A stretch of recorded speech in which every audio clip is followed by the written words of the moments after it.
Hi friends, ಮರಣ ನಾನು ಯಾವುದಕ್ಕೂ ಭಯ ಪಡಲ್ಲ ಅಂತ ಹೇಳೋರಿಗೆ ಸಹ ಡೀಪ್ ಇನ್ಸೈಡ್ ಒಂದು ಭಯ ಇರುತ್ತೆ. ಅಂದರೆ ಅದು ಮರಣದ ಬಗ್ಗೆನೇ. ನಾವು ಎಷ್ಟೋ ಮರಣಗಳನ್ನ ನೋಡಿರ್ತೀವಿ, ಮರಣ ಆದಂಥ ಮನೆಗೂ ಹೋಗಿ ಬಂದಿರ್ತೀವಿ. ಸತ್ತ ಮೇಲೆ ಒಂದು ಬಾಡಿನ ನೋಡೋದು ಓಕೆ, ಅದು ಬೇರೆ ವಿಷಯ. ಆದರೆ ಸಾಯ್ತಿರೋರನ್ನ ಲೈವ್ ಆಗಿ ನೋಡೋದೊಂದಿದೆ ಅಲ್ವಾ. ಒಬ್ಬರು ಸಾಯೋವಾಗ ಅವ್ರಿಗೆ ಏನಾಗುತ್ತೆ, ಅವರ ಮೈಂಡ್ ಸೆಟ್ ಹೇಗಿರುತ್ತೆ, ಅವರ ಮೆದುಳು ಹೇಗೆ ಕೆಲಸ ಮಾಡುತ್ತೆ, ಕಾನ್ಷಿಯಸ್ ಆಗಿರುತ್ತಾ ಇಲ್ಲ ಕಾನ್ಷಿಯಸ್ ಆಗಿರಲ್ವಾ, ಅವರು ಸಾಯೋವಾಗ ನೋವು ಪಡ್ತಾರಾ ಇಲ್ಲ ಮೂಮೆಂಟ್ಲೆಸ್ ಆಗಿರ್ತಾರಾ. ಹಾಸ್ಪಿಟಲಲ್ಲಿ 85 ವರ್ಷ ವಯಸ್ಸಾದವರ ಬ್ರೈನ್ನ ಸ್ಕ್ಯಾನ್ ಮಾಡ್ತಿದ್ದಾರೆ. ಸಡನ್ನಾಗಿ ಅವ್ರಿಗೆ ಕಾರ್ಡಿಯಾಕ್ ಅರೆಸ್ಟ್ ಆಗಿ ಹಾರ್ಟ್ ಬೀಟ್ ಸ್ಟಾಪ್ ಆಗಿ ಸತ್ತೋಗ್ತಾರೆ. ಕಂಟಿನ್ಯೂಸ್ ಆಗಿ ಅವರ ಬ್ರೈನ್ ಸ್ಕ್ಯಾನ್ ಆಗ್ತಾ ಇದೆ. ಸ್ಟಾಪ್ ಆಗಿದ ತಕ್ಷಣ ಅವರು ಸಾಯೋದನ್ನ ನೋಡ್ತಾರೆ. ಇವಾಗ ಅವರ ರಿಪೋರ್ಟ್ ತೆಗೆದು ನೋಡಿದಾಗ ಹಾರ್ಟ್ ಸ್ಟಾಪ್ ಆಗಿದ್ದರಿಂದ ಹಿಡಿದು ನೆಕ್ಸ್ಟ್ 30 ಸೆಕೆಂಡ್ಸ್ ಅವರ ಬ್ರೈನಲ್ಲಿ ಏನು ನಡೆದಿದೆ ಅಂತ ಸ್ಟಡಿ ಮಾಡ್ತಾರೆ. ಹೇಳಿದ್ರೆ ನಂಬಲ್ಲ, ಹೃದಯ ಸ್ಟಾಪ್ ಆದಮೇಲೇನೂ ಅವರ ಬ್ರೈನ್ ಆ್ಯಕ್ಟಿವ್ ಆಗಿದ್ದಿದೆ. ಯಾವ ಯಾವ ರೀಜನಲ್ಲಿದ್ದಿದೆ, ಅವರು ಏನೆಲ್ಲ ಫೀಲ್ ಮಾಡಿದ್ದಾರೆ ಅನ್ನೋದನ್ನ ಸ್ಟಡಿ ಮಾಡಿದ್ದಾರೆ. ಇವರು ಮಾತ್ರ ಅಲ್ಲ, ಈ ರೀತಿ 500ರಿಂದ 2000 ಜನಗಳು ಹಲವಾರು ಬಗೆಯ ಮೆಡಿಕಲ್ ಸ್ಟಡಿಗೆ ಒಳಗಾಗಿದ್ದಾರೆ. ಆ ಸ್ಟಡೀಸಲ್ಲಿ ಅವರು ಕಂಡುಹಿಡಿದಿದ್ದು ಏನು, ಆಲ್ಮೋಸ್ಟ್ ಸತ್ತು ಮತ್ತೆ ಬದುಕಿದವರು, ಮರಣದ ಅಂಚಿಗೆ ಹೋಗಿ ಮತ್ತೆ ಬಂದವರು, ಆಲ್ಮೋಸ್ಟ್ ಉಸಿರು ನಿಂತೋಗಿ ಮತ್ತೆ CPR ಮೂಲಕ ಬದುಕಿದವರು, ಸತ್ತು ಸ್ಮಶಾನದವರೆಗೂ ಹೋಗಿ ಮತ್ತೆ ಬದುಕಿ ಬಂದವರು, ಇವರೆಲ್ಲ ಮರಣನ ಹೇಗೆ ನೋಡಿದ್ರು. ಔಟ್ ಆಫ್ ಬಾಡಿ ಎಕ್ಸ್ಪೀರಿಯನ್ಸ್ ಅಂತಿದ್ದಾರೆ. ತನ್ನ ದೇಹನ ಬಿಟ್ಟು ಆತ್ಮ ದೂರ ಆಗೋದನ್ನ ನೋಡಿದ್ವಿ ಅಂತ ಸ್ವಲ್ಪ ಜನ ಹೇಳ್ತಿದ್ದಾರೆ. ಬ್ರೈಟ್ ಆಗಿರೋ ಒಂದು ಕಾಂತಿ, ಅದರ ಕಡೆಗೆ ನಾನು ಮೂವ್ ಆಗ್ತಿದ್ದೀನಿ ಅಂತ ಹೇಳ್ತಿದ್ದಾರೆ. ಸಾಯೋ ಮೂಮೆಂಟಲ್ಲಿ ಅವರ ಮೈಂಡಲ್ಲಿ ಏನೆಲ್ಲ ಓಡ್ತಿತ್ತು ಅಂತ ಹೇಳ್ತಿದ್ದಾರೆ. ಇದೆಲ್ಲ ನಿಜಾನ ಇಲ್ಲ ಕಾಲ್ಪನಿಕನ ಇಲ್ಲ ಅವ್ರಿಗೆ ಆದ ಹ್ಯಾಲುಸಿನೇಷನ್ನ? ಸೈನ್ಸ್ ಏನು ಹೇಳುತ್ತೆ, ಮರಣನ ಒಬ್ಬರು ಹೇಗೆ ಅನುಭವಿಸ್ತಾರೆ, ಇದೆಲ್ಲದರ ಬಗ್ಗೆ ಈ ವಿಡಿಯೋದಲ್ಲಿ ತಿಳ್ಕೊಳ್ಳೋಣ. ಅದಕ್ಕೂ ಮುಂಚೆ ಮರೀದೆ ಈ ಚಾನಲ್ನ ಸಬ್ಸ್ಕ್ರೈಬ್ ಮಾಡ್ಕೊಳ್ಳಿ. Let's get started. Welcome to Pushpa Prasanga. ಒಬ್ಬರು ಸತ್ತೋದ್ರು ಅಂತ ಹೇಗೆ ಕನ್ಫರ್ಮ್ ಮಾಡ್ತಾರೆ? ಮೊದಲೆಲ್ಲ ನೋಡಿದ್ರೆ ಕ್ಲಿನಿಕಲ್ ಡೆತ್ ಅಂತ ಹೇಳ್ತಾರೆ. ಡಾಕ್ಟರ್ ಬಂದು ಕೈಯಲ್ಲಿ ಪಲ್ಸ್ ಚೆಕ್ ಮಾಡಿ ಹಾರ್ಟ್ ಬೀಟ್ ಇಲ್ಲ ಅಂದರೆ ಸತ್ತೋದ್ರು ಅಂತ ಡಿಕ್ಲೇರ್ ಮಾಡ್ತಾರೆ. ಆದರೆ ಅವರ ಬ್ರೈನ್ ಹಾರ್ಟ್ ಸ್ಟಾಪ್ ಆದಮೇಲೆ ಸಹ ಸ್ವಲ್ಪ ಹೊತ್ತು ಕೆಲಸ ಮಾಡುತ್ತೆ. ಆರ್ಗ್ಯಾನ್ಸ್ ಕೆಲವೊಂದು ಕೆಲಸ ಮಾಡುತ್ತೆ. ಆವಾಗ CPR ಹಾರ್ಟ್ ಆ್ಯಂಡ್ ಲಿವರ್ನ ಕೆಲಸ ಮಾಡೋ ಹಾಗೆ ಮಾಡಿಬಿಟ್ರೆ ಮತ್ತೆ ಪ್ರಾಣ ಬರೋ ಚಾನ್ಸಸ್ ಇದೆ. ಆವಾಗ ಅವರ ಬ್ರೈನ್ ಆ್ಯಕ್ಟಿವ್ ಆಗಿ ಇರುತ್ತೆ. ಬ್ರೈನ್ ಕಂಪ್ಲೀಟಾಗಿ ಡೆಡ್ ಆಗಿಲ್ಲ. ಇದನ್ನ ಕ್ಲಿನಿಕಲ್ ಡೆತ್ ಅಂತ ಹೇಳ್ತಾರೆ. ಬಯಾಲಜಿಕಲ್ ಡೆತ್ ಅಂದರೆ ಬ್ರೈನ್ ಕೆಲಸ ಮಾಡೋದು ಸ್ಟಾಪ್ ಆದರೆ ಬಾಡಿಯಲ್ಲಿರೋ ಎಲ್ಲ ಪಾರ್ಟ್ ಒಂದೊಂದೇ ಅಫೆಕ್ಟ್ ಆಗೋಕ್ಕೆ ಸ್ಟಾರ್ಟ್ ಆಗುತ್ತೆ. ಆವಾಗ ಬ್ರೈನಲ್ಲಿ ಎಲೆಕ್ಟ್ರಿಕಲ್ ಸಿಗ್ನಲ್ಸ್ ಇರಲ್ಲ. ಆವಾಗ ಏನಾಗುತ್ತೆ, ಕಾನ್ಷಿಯಸ್ ಇರಲ್ಲ, ನಿಮ್ಮಿಂದ ಏನು ಸೆನ್ಸ್ ಮಾಡೋಕ್ಕಾಗಲ್ಲ. ಸೊ ನಮ್ಮ ಬ್ರೈನ್ ಅಫೆಕ್ಟ್ ಆದರೆ ದೇಹದಲ್ಲಿರೋ ಪ್ರತಿಯೊಂದು ಪಾರ್ಟ್ಸ್ ಅಫೆಕ್ಟ್ ಆಗೋಕ್ಕೆ ಸ್ಟಾರ್ಟ್ ಆಗುತ್ತೆ.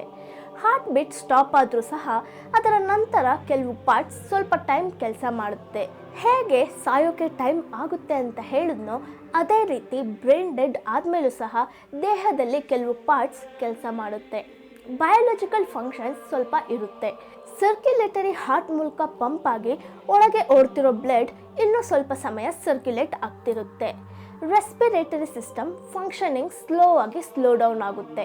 ಇಮ್ಯೂನ್ ಸಿಸ್ಟಮ್ ದೇಹದಲ್ಲಿ ಗಾಯಗಳಿದ್ರೆ ಅದನ್ನ ಕ್ಯೂರ್ ಮಾಡೋದು ಇಲ್ಲ ಬೇರೆ ಯಾವುದೇ ಇನ್ಫೆಕ್ಷನ್ ಆಗದೆ ರೆಸಿಸ್ಟ್ ಮಾಡೋದು, ಈ ರೀತಿಯ ಕೆಲಸನ ಅದಿನ್ನೂ ದೇಹದಲ್ಲಿ ಮಾಡ್ತಿರುತ್ತೆ. ಬಾಡಿ ಟೆಂಪರೇಚರ್ ಕೆಲವೊಂದು ಸರಿ ಮೇಂಟೈನ್ ಆಗ್ತಿರುತ್ತೆ, ಕೆಲವೊಂದು ಸರಿ ಸ್ಲೋ ಆಗಿ ಕಡಿಮೆ ಆಗ್ತಿರುತ್ತೆ. ಥಿಂಕ್ ಮಾಡಿ, ನಮ್ಮ ರೂಮ್ ಟೆಂಪರೇಚರ್ ಏನು? ನಾವು AC ಆನ್ ಮಾಡಿದರೆ ಎಷ್ಟಿರ್ತೀವಿ? 25 ಇಲ್ಲ 24 ಡಿಗ್ರಿ ಇರ್ತೀವಿ. ಆದರೆ ನಮ್ಮ ಬಾಡಿ ಟೆಂಪರೇಚರ್ ಏನು? ಥರ್ಮೋಮೀಟರಲ್ಲಿ ಚೆಕ್ ಮಾಡಿದ್ರೆ 98.6 ಅನ್ನೋದು ಆ್ಯಾವ್ರೇಜ್. ಅದಕ್ಕಿಂತ ಜಾಸ್ತಿ ಹೋದರೆ ಫೀವರ್ ಇರುತ್ತೆ. ಆವಾಗ ಈ ಬಾಡಿಗೆ ಯಾಕೆ ಇಷ್ಟು ಟೆಂಪರೇಚರ್? ರೂಮ್ ಟೆಂಪರೇಚರ್ಗಿಂತ ಇಷ್ಟು ಹೆಚ್ಚಾಗಿದೆ ಅಂದರೆ ನಾವು ಆಹಾರ ಸೇವಿಸೋದ್ರ ಮೂಲಕ ಎನರ್ಜಿ ಕ್ರಿಯೇಟ್ ಆಗಿ ಆ ಎನರ್ಜಿ ನಮ್ಮ ಬಾಡಿಯಲ್ಲಿ ಕಂಟಿನ್ಯೂಸ್ ಆಗಿ ಬರ್ನ್ ಆಗಿ ಈ ಟೆಂಪರೇಚರ್ನ ಬಾಡಿ ಮೇಂಟೈನ್ ಮಾಡುತ್ತೆ. ಬಯಾಲಜಿಕಲ್ಲಿ ನಮಗೆ ಈ ಟೆಂಪರೇಚರ್ ಬೇಕು ಫಂಕ್ಷನ್ ಆಗೋಕ್ಕೆ. ಆದರೆ ಮರಣದ ನಂತರ ಆ 98 ಡಿಗ್ರೀಸ್ ಮೇಂಟೈನ್ ಆಗದೆ ಸ್ಲೋ ಆಗಿ ಎನರ್ಜೀಸ್ ಎಲ್ಲ ಕಡಿಮೆ ಆಗಿ ರೂಮ್ ಟೆಂಪರೇಚರ್ಗೆ ಬಂದುಬಿಡುತ್ತೆ. ರೂಮ್ ಟೆಂಪರೇಚರ್ ಅಂದರೆ 25 to 30 ಡಿಗ್ರೀಸ್. ಸೊ ಮರಣ ಹೊಂದಿದವ್ರ ಬಾಡಿ ಕೋಲ್ಡ್ ಆಗಿದೆ ಅಂತ ಹೇಳ್ತಾರೆ. ಕೋಲ್ಡ್ ಆಗಿಲ್ಲ, 98 ಡಿಗ್ರಿಯಿಂದ ರೂಮ್ ಟೆಂಪ್ರೇಚರ್ಗೆ ಬಂದಿರುತ್ತೆ. ಸೊ ಹೀಗೆ ಬ್ರೈನ್ ಸಮೇತ ಡೆಡ್ ಆದಮೇಲೆ ನಂತರ ಒಂದೊಂದು ಪಾರ್ಟ್ಸ್ನು ಎಫೆಕ್ಟ್ ಆಗಿ ಅಟ್ ಲಾಸ್ಟ್ ಟೋಟಲ್ ಇರ್ರಿವರ್ಸಿಬಲ್ ಆಗಿ ಪರ್ಮನೆಂಟ್ ಶಟ್ ಡೌನ್ ಆಗುತ್ತೆ. ಅದೇ ಮರಣ.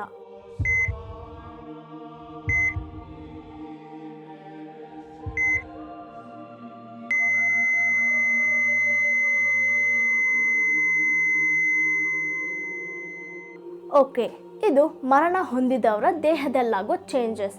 ಮರಣ ಹೊಂದಿದವರು ಅವರು ಹೇಗೆ ಈ ಮರಣನ ಫೀಲ್ ಮಾಡ್ತಾರೆ, ಅವರ ಪರ್ಸ್ಪೆಕ್ಟಿವಲ್ಲಿ ಈ ಮರಣ ಹೇಗಿರುತ್ತೆ.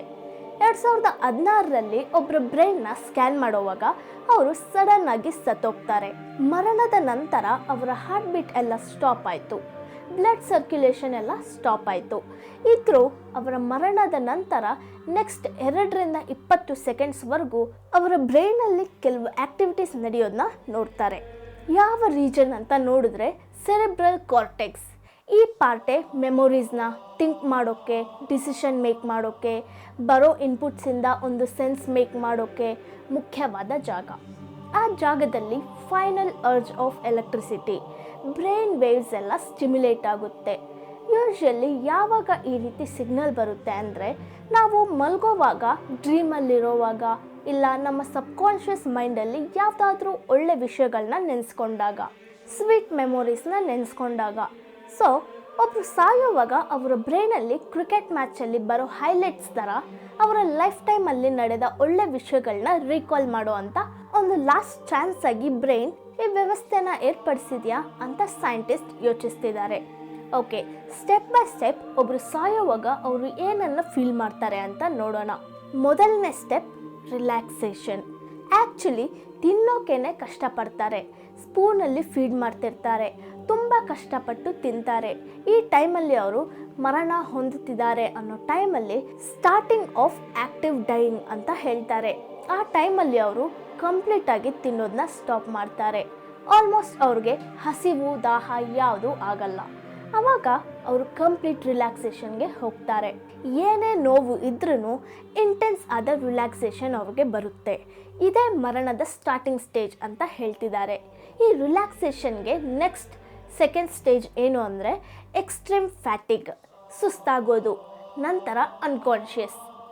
ಒಂದು ಸ್ಟಡಿಯಲ್ಲಿ ಏನು ಹೇಳ್ತಿದ್ದಾರೆ ಅಂದರೆ ಈ ಪ್ರೀ ಡೆತ್ ಫೇಸ್ ಅಂತಾರೆ. ಆ ಸ್ಟೇಜ್ಗೆ ಹೋಗೋವಾಗ ಆಲ್ಮೋಸ್ಟ್ 72% ಜನ ಅವ್ರಿಗೆ ಇಷ್ಟ ಆಗಿರೋ, ಆಲ್ರೆಡಿ ಮರಣ ಹೊಂದಿರೋರ ಜೊತೆ ರಿಯೂನಿಯನ್ ಆಗೋ ರೀತಿ ಫೀಲ್ ಮಾಡ್ತಾರೆ ಅಂತ ಹೇಳ್ತಾರೆ. ಆಲ್ಮೋಸ್ಟ್ ಅದೊಂದು ಡ್ರೀಮ್ ಥರ ಅವ್ರಿಗೆ ಇರುತ್ತೆ. ಈ ರಿಯೂನಿಯನ್ಗೆ ರೆಡಿ ಆಗೋರಲ್ಲಿ 59% ಜನರಿಗೆ ನಾನೊಂದು ಟ್ರಾವೆಲ್ಗೆ ರೆಡಿ ಆಗೋ ಥರ ನನಗೆ ಡ್ರೀಮ್ ಬರ್ತಿದೆ ಅಂತ ಹೇಳ್ತಾರೆ. ಇದಲ್ಲದೆ 28% ಜನ ಬಂದು ಅವರ ಮೀನಿಂಗ್ಫುಲ್ ಆದ ಲೈಫ್ನ ರೀಕಾಲ್ ಮಾಡ್ತಾರೆ. ಅವ್ರಿಗೆ ಇಷ್ಟ ಆದವರು, ಅವ್ರಿಗೆ ಇಷ್ಟ ಆದ ಪ್ಲೇಸಸ್, ಅವರು ಬದುಕಿರೋ ಲೈಫ್ ಇದೆಲ್ಲ ಕಣ್ಮುಂದೆ ಬಂದು ಹೋಗ್ತಿದೆ ಡ್ರೀಮಲ್ಲಿ ಅಂತ ಹೇಳ್ತಾರೆ. ಇದೆಲ್ಲ ಮರಣದ ಕಡೆ ಹೋಗುವಾಗ ಅನ್ಕಾನ್ಷಿಯಸ್ಲಿ ನಡೀತಿದೆ ಅನ್ನೋದ್ರಿಂದ ಮತ್ತೆ ಅವ್ರಿಗೆ ಜರ್ಕ್ ಕೊಟ್ಟು ಕಾನ್ಷಿಯಸ್ಗೆ ಬಂದರೂ ಸಹ ಅದನ್ನೆಲ್ಲ ಫೀಲ್ ಮಾಡಿರೋದನ್ನು ಸೆನ್ಸ್ ಮಾಡಲ್ಲ. ಥರ್ಡ್ ಸ್ಟೆಪ್ ಏನಂದರೆ ಒಂದು ಬೆಳಕನ್ನು ನೋಡೋದು, ಸೀಯಿಂಗ್ ಲೈಟ್. ಈ ಸ್ಟೆಪ್ಪಲ್ಲಿ ಕೆಲವು ಸ್ಟಡೀಸ್ ಏನು ಸಜೆಸ್ಟ್ ಮಾಡ್ತಿದೆ ಅಂದರೆ ಅವರ ಹಾರ್ಟ್ ಬೀಟ್ ಸ್ಲೋ ಆಗಿಬಿಡುತ್ತೆ, ಬ್ಲಡ್ ಸರ್ಕ್ಯುಲೇಷನ್ ಪ್ರೋಸೆಸ್ ಸ್ಲೋ ಆಗುತ್ತೆ, ಎಲ್ಲ ಪಾರ್ಟ್ಸ್ ಸ್ಲೋ ಆಗಿ ಫಂಕ್ಷನ್ ಆಗುತ್ತೆ ಇನ್ಕ್ಲೂಡಿಂಗ್ ಬ್ರೈನ್.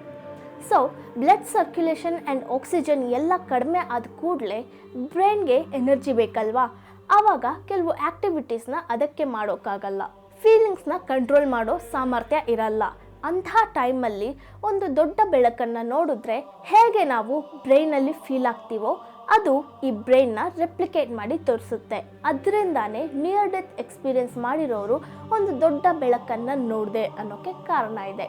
ಯಾಕಂದರೆ ವಿಷುವಲ್ ಬ್ರೈನ್ ಸಿಸ್ಟಮ್ನ ಇದು ಫೈರ್ ಮಾಡುತ್ತೆ ಅಂತ ಇಲಿಗಳನ್ನ ಇಕ್ಕಿ ಮಾಡಿರೋ ರಿಸರ್ಚಲ್ಲಿ ಕನ್ಫರ್ಮ್ ಮಾಡಿದ್ದಾರೆ. ಎಸ್, ಇಲಿಗಳಿಗೆ ಹಾಗೆ ಆಗುತ್ತೆ, ಅದಕ್ಕೆ ಮನುಷ್ಯರಿಗೂ ಹಾಗೆ ಆಗುತ್ತೆ ಅಂತ ಕನ್ಫರ್ಮ್ ಮಾಡಿದ್ದಾರೆ. ಈ ರೀತಿ ಫಿನೋಮಿನನ್ ಆಫ್ ಲೈಟ್ ಸೀಯಿಂಗ್, ಬೆಳಕನ್ನು ನೋಡೋದು ಅನ್ನೋದು ತುಂಬ ಸ್ಟಡೀಸಲ್ಲಿ ಕಾಮನ್ ಆಗಿ ಹೇಳೋ ಒಂದಾಗಿದೆ. Next stage scary breathing. Death Rattle ಅಂತ ಹೇಳ್ತಾರೆ. ಅಂದರೆ ಆಲ್ಮೋಸ್ಟ್ ಅನ್ಕಾನ್ಷಿಯಸ್ ಆಗಿದ್ದಾರೆ ಆ್ಯಂಡ್ ರಿಲ್ಯಾಕ್ಸ್ ಮೋಡಲ್ಲಿದ್ದಾರೆ. ಇವಾಗ ಅವರ ಉಸಿರಾಟ ರೆಗ್ಯುಲರ್ ಆದ ಬ್ರೀತಿಂಗ್ ಪ್ಯಾಟರ್ನಲ್ಲೇ ಇರುತ್ತೆ. ಆದರೆ ಅನ್ಕಾನ್ಷಿಯಸ್ಲಿ ಅವರು ಬ್ರೀತ್ ಮಾಡುವಾಗ ಗಂಟ್ಲಲ್ಲಿ ಸಲೈವ ಒಳಗೆ ಹೋಗುತ್ತೆ. ಲೈಕ್ ಊಟ ಮಾಡುವಾಗ ಉಸಿರಾಡೋ ಪೈಪಲ್ಲಿ ಸಲೈವ ಇಲ್ಲ ಫುಡ್ ಹೋದರೆ ನಮಗೆ ಬ್ರೀತ್ ಮಾಡೋಕ್ಕೆ ಕಷ್ಟ ಆಗುತ್ತಲ್ಲ, ಆ ರೀತಿ. ಸೊ ಅನ್ಕಾನ್ಷಿಯಸ್ ಆಗಿರೋವಾಗ ಸಲೈವ ಹೋಗೋದ್ರಿಂದ ಅವರ ಬ್ರೀತಿಂಗಲ್ಲಿ ಒಂದು ರೀತಿ ಸೌಂಡ್ ಬರುತ್ತೆ. ಇದನ್ನು ಕೆಲವರು ನೋಡು ಬ್ರೀತ್ ಮಾಡೋಕ್ಕೆ ಸಫರ್ ಆಗ್ತಿದ್ದಾರೆ ಅಂತ ಹೇಳ್ತಾರೆ, ಯಾರಾದರೂ ಸೀರಿಯಸ್ ಆಗಿದ್ದಾರೆ ಅನ್ನೋ ಸ್ಟೇಜಲ್ಲಿ. ಆದರೆ ನಿಜ ಏನಂದರೆ ಅವರು ರಿಲ್ಯಾಕ್ಸೇಷನಲ್ಲಿ ಇರ್ತಾರೆ. ಅವ್ರಿಗೆ ಆ ಬ್ರೀತಿಂಗ್ ಒಂದು ಪೇನ್ಫುಲ್ಲಾಗಿರಲ್ಲ. ಅದು unconscious breath. Last one, 5th step, brain surging. 2013ರಲ್ಲಿ ಇಲಿಗಳನ್ನ ಇಕ್ಕಿ ಮಾಡಿರೋ ರಿಸರ್ಚಲ್ಲಿ ಸಾಯೋ ಸ್ಟೇಜಲ್ಲಿರೋ ಇಲಿಗಳು ಅದರ ಬ್ರೈನಲ್ಲಿ ಏನು ನಡೀತಿದೆ ಅಂತ ನೋಡುವಾಗ ಸಿಂಕ್ರೊನೈಸ್ಡ್ ಲೋ ಗಾಮಾ ವೇವ್ಸ್ ಅಂತ ಹೇಳ್ತಾರೆ. ಆಲ್ಮೋಸ್ಟ್ ಒಂದು ಇಲಿ ಬದುಕಿರೋವಾಗ ಕಾಗ್ನೇಟಿವ್ ಆಗಿ ವರ್ಕ್ ಮಾಡೋವಾಗ ಅದು ಬ್ರೈನ್ನ ಹೇಗೆ ಫೈರ್ ಮಾಡುತ್ತೆ, ಆ ರೀತಿ ಆ್ಯಕ್ಟಿವ್ ಬ್ರೈನ್ ವೇವ್ ಪ್ಯಾಟರ್ನ್ನ ಅವರು ಫೈಂಡ್ ಮಾಡಿದ್ದಾರೆ. ಒಂದು ಹೈ ಲೆವೆಲ್ ಕಾಗ್ನೇಟಿವ್ ಆ್ಯಕ್ಟಿವಿಟಿ ಮಾಡುವಾಗ ಎಷ್ಟು ಅದು ಆ್ಯಕ್ಟಿವ್ ಆಗಿರುತ್ತೆ, ಆ ರೀತಿ ಲಾಸ್ಟಲ್ಲಿ ಒಂದು ಬರ್ಸ್ಟ್, ಅದು ಸತ್ತ ಮೇಲೆ ಒಂದು ಚಿಕ್ಕ ವೇವ್ ಆ ರೀತಿ ಕ್ರಿಯೇಟ್ ಆಗುತ್ತೆ ಬ್ರೈನಲ್ಲಿ. ಅದೇ ರೀತಿ ಒಂದು ಸ್ಟಡಿ 10 ಇಯರ್ಸ್ ಆದಮೇಲೆ 2023ರಲ್ಲಿ UK, USA ಎಲ್ಲ ಸೇರಿ ಆಲ್ಮೋಸ್ಟ್ 567 ಪೇಷಂಟ್ಸ್ ಅವರ ಲಾಸ್ಟ್ ಸ್ಟೇಜಲ್ಲಿ ಸ್ಟಡಿ ಮಾಡಿದ್ದಾರೆ. ಇವರೆಲ್ಲ ಯಾರಂದರೆ ಕಾರ್ಡಿಯಾಕ್ ಅರೆಸ್ಟಲ್ಲಿ ಆಲ್ಮೋಸ್ಟ್ ಪ್ರಾಣ ಹೋಗೋ ಸ್ಟೇಜಲ್ಲಿ ಹಾರ್ಟ್ ಸ್ಟಾಪ್ ಆಗಿ CPR ಇಕ್ಕಿ ಮತ್ತೆ ಅವ್ರಿಗೆ ಪ್ರಾಣ ಬರುತ್ತೆ. ಸೊ ಪ್ರಾಣ ಹೋಗೋ ಸ್ಟೇಜಲ್ಲಿ ಆ್ಯಂಡ್ ಪ್ರಾಣ ಬಂದ ಮೇಲೆ ಏನಾಯಿತು ಅನ್ನೋದ್ರ ಬಗ್ಗೆ ಸ್ಟಡಿ ಮಾಡಿದ್ದಾರೆ. CPR ಮೂಲಕ ನಿಂತೋದ ಹಾರ್ಟ್ಗೆ ಪಲ್ಸ್ ಕೊಟ್ಟು ಮತ್ತೆ ಬ್ರೀತಿಂಗ್ನ ತಂದು ಅವರ ಪ್ರಾಣ ಬಂದ ನಂತರ ಅವರು ಯಾವ ರೀತಿ ಫೀಲ್ ಮಾಡಿದ್ರು ಅಂತ ಕೇಳುವಾಗ perception of separation out of body experience ಅಂತ ಹೇಳ್ತಾರಲ್ವ. ನನ್ನ ಪ್ರಾಣ ನನ್ನ ದೇಹನ ಬಿಟ್ಟು ಹೋಗೋದನ್ನ ಫೀಲ್ ಮಾಡೋಕ್ಕಾಯ್ತು. ಒಂಥರ ಲೂಸಿಡ್ ಥರ ಫೀಲ್ ಆಯಿತು. ಲೂಸಿಡ್ ಡ್ರೀಮ್ಸ್ ಅಂತಾರಲ್ಲ, ಆ ರೀತಿಯ ಎಕ್ಸ್ಪೀರಿಯನ್ಸ್ ಅಂತ ಅವರು ಹೇಳ್ತಾರೆ. ಯಾವುದೇ ರೀತಿಯ ಪೇಯ್ನ್ ಇಲ್ಲದೆ ಒಂದು ಅಬ್ಸರ್ವೇಷನ್ ಮೋಡಲ್ಲಿ ಅವರು ಸೈಲೆಂಟಾಗಿದ್ದೆ ಅನ್ನೋದನ್ನು ಅವ್ರು ಹೇಳ್ತಾರೆ. ಇದಕ್ಕೆ ಕಾರಣ ನಾನು ಆಲ್ರೆಡಿ ಹೇಳಿರೋ ಹಾಗೆ ಹಾರ್ಟ್ ಸ್ಟಾಪ್ ಆಯಿತು, ಬ್ಲಡ್ ಸರ್ಕ್ಯುಲೇಷನ್ ಸ್ಲೋ ಡೌನ್ ಆಯಿತು, ಆಕ್ಸಿಜನ್ ಬ್ರೈನ್ಗೆ ಸರಿಯಾಗಿ ಹೋಗಿಲ್ಲ. ಸೊ ಮೆದುಳಿನ ಕೆಲವು ಕೆಲಸಗಳೆಲ್ಲ ಅನ್ಕಂಟ್ರೋಲ್ ಆಗಿದೆ. ಆವಾಗ ಉಂಟಾಗೋ ಕೆಲವು ಫೀಲಿಂಗ್ಸ್ ಅಂತ ಹೇಳ್ತಾರೆ. ಇನ್ನು ಕೆಲವರಲ್ಲಿ ಮತ್ತೆ ಪ್ರಾಣ ಬಂದ ಮೇಲೆ ಅವರು ಅನ್ಕಾನ್ಷಿಯಸ್ ಆಗಿದ್ದಾಗ ನನಗೆ ಏನು ನಡೀತು ಅಂತಲೇ ಗೊತ್ತಿಲ್ಲ, ಯಾವ ಡ್ರೀಮ್ಸ್ನೂ ಬಂದಿಲ್ಲ, ಇವೆನ್ ದೋ ಅವರ ಬ್ರೈನಲ್ಲಿ ವೇವ್ಸ್ ಬಂದರೂ ಸಹ ಅವ್ರಿಗೆ ಏನೂ ರೆಕಗ್ನೈಸ್ ಮಾಡೋಕ್ಕಾಗಿಲ್ಲ. ಇನ್ನು ಕೆಲವು ಸ್ಟಡೀಸಲ್ಲಿ ಈ ರೀತಿ ಹಾರ್ಟ್ ಬೀಟ್ ಸ್ಟಾಪ್ ಆಗಿರೋರ ಬ್ರೈನ್ ಯಾವ ರೀತಿ ವರ್ಕ್ ಆಗಿದೆ ಅಂದರೆ ಸೈಕಡೆಲಿಕ್ ಡ್ರಗ್ ಅಂತ ಹೇಳ್ತಾರೆ, DMT. ಅದನ್ನ ತಗೊಂಡಾಗ ಬ್ರೈನಲ್ಲಿ ಯಾವ ರೀತಿಯ ವೇವ್ಸ್ ಇರುತ್ತೋ ಆ ರೀತಿಯ ಪ್ಯಾಟ್ರನಲ್ಲಿ ಇವರ ಬ್ರೈನ್ ವರ್ಕ್ ಆಗಿದೆ ಅಂತ ಹೇಳ್ತಾರೆ. ಅಂದರೆ ಡ್ರಗ್ ಯೂಸ್ ಮಾಡಿದಾಗ ನಮ್ಮ ಬ್ರೈನಲ್ಲಿ ಯಾವ ರೀತಿಯ ಚೇಂಜಸ್ ಆಗುತ್ತೋ ಅದನ್ನ ಇವರು ಅಬ್ಸರ್ವ್ ಮಾಡಿದ್ದಾರೆ. ಆದರೆ ರೀಸೆಂಟಾಗಿ ಕೆಲವು ಸ್ಟಡೀಸ್ ಏನು ಹೇಳ್ತಿದೆ ಅಂದರೆ ಸಾಯೋ ಮೂಮೆಂಟಲ್ಲಿ ಅವರು ಒಂದು ಡ್ರೀಮ್ಗೆ ಹೋಗೋದು ಇಲ್ಲ ಒಂದು ಇಮ್ಯಾಜಿನೇಷನ್ ಅವ್ರ ಹ್ಯಾಲುಸಿನೇಷನ್ ಇದನ್ನೆಲ್ಲ ಮೀರಿ ಅವರು ರಿಯಲ್ ಆಗಿನೇ ಅದನ್ನ ಫೀಲ್ ಮಾಡ್ತಾರೆ ಅಂತ ಹೇಳ್ತಾರೆ. ಅದಕ್ಕೆ ಇನ್ನೂ ತುಂಬ ಸ್ಟಡೀಸ್ ಮಾಡಬೇಕು ಅಂತ ಹೇಳ್ತಿದ್ದಾರೆ. ಸೊ ಈ 5 ಸ್ಟೇಜಸ್ಸಲ್ಲಿ ಈ ಸ್ಟಡೀಸ್ನೆಲ್ಲ ಇಕ್ಕಿ ನೋಡುವಾಗ ಒಬ್ಬರು ಮರಣದ ನಂತರನೂ ಅವರ ಉಸಿರಾಟ ಹೃದಯ ಎಲ್ಲ ಸ್ಟಾಪ್ ಆದಮೇಲೆ ಸಹ ಅವರ ಬ್ರೈನಲ್ಲಿ ಎಲೆಕ್ಟ್ರಿಕಲ್ ಆ್ಯಕ್ಟಿವಿಟಿ ಕೆಲವು ಮಿನಿಟ್ಸ್ ಇದೆ ಅನ್ನೋದ್ರಿಂದ ಸೈಂಟಿಸ್ಟ್ ಇದನ್ನು ಸ್ಟಡಿ ಮಾಡ್ತಿದ್ದಾರೆ. ಸೊ ಸ್ವಲ್ಪ ಸಮಯದ ನಂತರ ಮತ್ತೆ ಒಂದು 5 to 10 ಮಿನಿಟ್ಸ್ ಒಳಗೆ ಆಕ್ಸಿಜನ್ ಇಲ್ಲದೆ ಬ್ರೈನ್ ಸೆಲ್ಸ್ ಎಲ್ಲ ನಾಶ ಆಗೋ ಸ್ಟೇಜ್ಗೆ ಹೋಗುತ್ತಲ್ಲ, ಆ ಡೆಸ್ಟ್ರಾಯ್ಗೆ ಮುಂಚೆ ರಿಕವರ್ ಆಗಿಬಿಟ್ರೆ ಮತ್ತೆ ಎಲೆಕ್ಟ್ರಿಕಲ್ ಸಿಗ್ನಲ್ಸ್ನ ಕೊಟ್ಟು ಬ್ರೈನ್ನ ಆ್ಯಕ್ಟಿವೇಟ್ ಮಾಡೋಕ್ಕಾಗುತ್ತೆ. ಪ್ರಾಣ ಮತ್ತೆ ಬರುತ್ತೆ ಬ್ರೈನ್ ಡೆಡ್ ಆಗಿರೋದು. ಇಲ್ಲ ಬ್ರೈನ್ ಟ್ರಾನ್ಸ್ಪ್ಲಾಂಟ್ನಂಥದ್ದು ಫ್ಯೂಚರಲ್ಲಿ ಮಾಡೋಕ್ಕೆ ಪಾಸಿಬಲ್ ಇದೆಯಾ ಅನ್ನೋದ್ರ ಮೇಲೆ ತುಂಬ ಸ್ಟಡೀಸ್ ನಡೀತಿದೆ. ಹಾಗೆ ಫ್ಯೂಚರಲ್ಲಿ ಅದೆಲ್ಲ ಪಾಸಿಬಲ್ ಆದರೆ ಮರಣ ಹೊಂದಿದವರ ಕಾನ್ಷಿಯಸ್ ಮತ್ತೆ ಸಿಗುತ್ತಾ ಅನ್ನೋದ್ರ ಬಗ್ಗೆ ಸಹ ಸ್ಟಡೀಸ್ ನಡೀತಿದೆ. ಆದರೆ ಇದರಲ್ಲಿ ಒಂದು ವಿಷಯನ ನಾವು ನೆನ್ಪಿಟ್ಕೊಳ್ಬೇಕು, ಮರಣ ಅನ್ನೋದು ಎಲ್ರಿಗೂ ಒಂದೇ ರೀತಿ ಇರಲ್ಲ, ಒಬ್ಬೊಬ್ಬರಿಗೆ ಒಂದೊಂದು ಎಕ್ಸ್ಪೀರಿಯೆನ್ಸ್ ಕೊಡುತ್ತೆ. It's unique. ನಮ್ಮ ಮರಣ ಹೇಗಿರುತ್ತೆ ಅನ್ನೋದನ್ನು ನಾವೇ ಎಕ್ಸ್ಪೀರಿಯೆನ್ಸ್ ಮಾಡಬೇಕು, ಒಂದು ದಿನ ಎಕ್ಸ್ಪೀರಿಯೆನ್ಸ್ ಮಾಡ್ತೀವಿ ಸಹ. ಐ ಹೋಪ್ ಈ ಟಾಪಿಕ್ ನಿಮಗೆ ಇಷ್ಟ ಆಗಿರುತ್ತೆ. ಸೊ ಮರಿದೆ ಲೈಕ್, ಶೇರ್ ಆ್ಯಂಡ್ ಸಬ್ಸ್ಕ್ರೈಬ್ ಮಾಡಿ. ನೆಕ್ಸ್ಟ್ ನಾನು ಯಾವ ಟಾಪಿಕ್ ಮೇಲೆ ವಿಡಿಯೋ ಮಾಡಬೇಕು ಅಂತ ಕಮೆಂಟಲ್ಲಿ ತಿಳಿಸಿ. ನಿಮ್ಮನ್ನ ನೆಕ್ಸ್ಟ್ ವಿಡಿಯೋದಲ್ಲಿ ಮೀಟ್ ಆಗ್ತೀನಿ. Until then take care. ಬಾಯ್.